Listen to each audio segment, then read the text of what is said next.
Oo nga't hindi rin naman nanggaling sa mga nakaririwasang pamilya ang kanyang mga kaklase.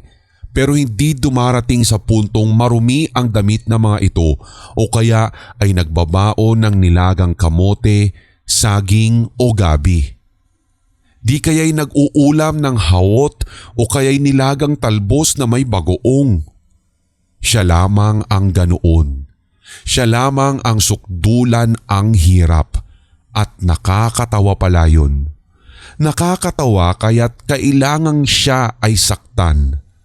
Kapag pala may kilala kang mahirap ay may karapatan ka nang gawin siyang katatawanan at wala siyang magagawa dahil kapag siya ay lumaban ay lalo lamang dadami ang tatawa at mananakit sa kanya. Ganoon pala.